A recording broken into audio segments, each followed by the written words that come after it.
Ito nga pala yung ganap nung Sunday na kasama ko yung aking mga kumpare at mga tropa, mga idol. Kung nakikita nyo, dito na kami ngayon sa Bamboo Bridge at patawid na kami niyan papunta ng Baybay Makato.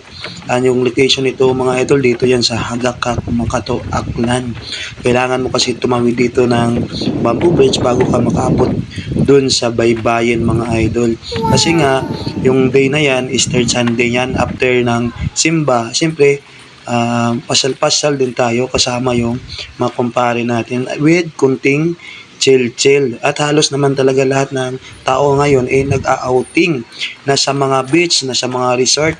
Pero kami, dito lang kami sa malapit sa amin para makatipid din. Importante, magkasama-sama kami. Kasi minsan lang kami maging malaya. Alam nyo naman, may mga matatanda na rin yan, may mga asawa yan. Minsan lang makatakas. Pero sigurado pag uwi, siguradong away na naman. At pagdating nga namin dito sa beach mga idol, nasa 5:30 PM na yan. Yan o, 5 PM na kami umalis mga idol para iwas tayo sa matinding init. Baka ma-stroke pa tayo. Pero yung time na yan mga idol, halos puno pa yung beach. Marami pa rin yung nag-outing. Galing pa yan sa mga malalayong lugar. Yung iba dito lang sa malapit, tulad namin. Kaya marami talagang tao dito. May naliligo, nagpapamili outing sila. Meron ding nagdi-date, meron ding tumatagay dyan sa gilid-gilid na magtropa. Kaya enjoy talaga ang lahat-lahat ngayong Eastern Sunday. Kasi pagdating ng Lunes, kinabukasan, siguradong back to work na. At ayan na nga yung kumpare natin, siya yung unang lumusong. Alam nyo naman kung sino yung unang lumusong, siya din yung unang lamigin. Tingnan natin mamaya. At yan na nga si Pare Jungjung, ni-ready na rin yung alak. At habang nag-enjoy yung isang kumpare natin doon ng liligo. Pero yung ibang kasama natin, palakad-lakad lang. Kami talaga wala kaming planong maligo. Pasya lang kasi alam namin yung time na yan, pag sumapit ng dilim, pag ikaw naligo, lalamigin ka talaga kasi iba na yung ihip ng hangin dyan, lalo na pag dumilim.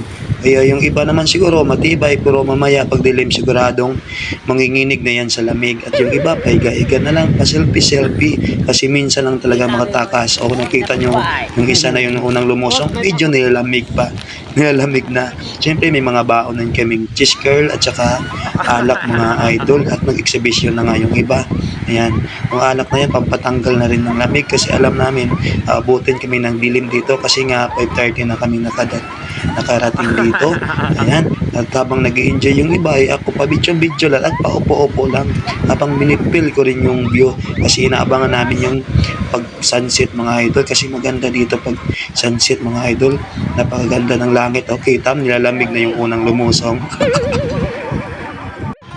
At tuluyan na nga lumubog yung araw mga idol. Kung nakikita nyo, yan pa-sunset na at umiiba na yung kulay ng langit. Mayroon nang lumalabas na sari-sari na kulay kaya napakaganda sa mata talaga mga idol. Lalo na in person mga idol na makita nyo. Napakaganda talaga dito sa beach. Parang sa Boracay lang.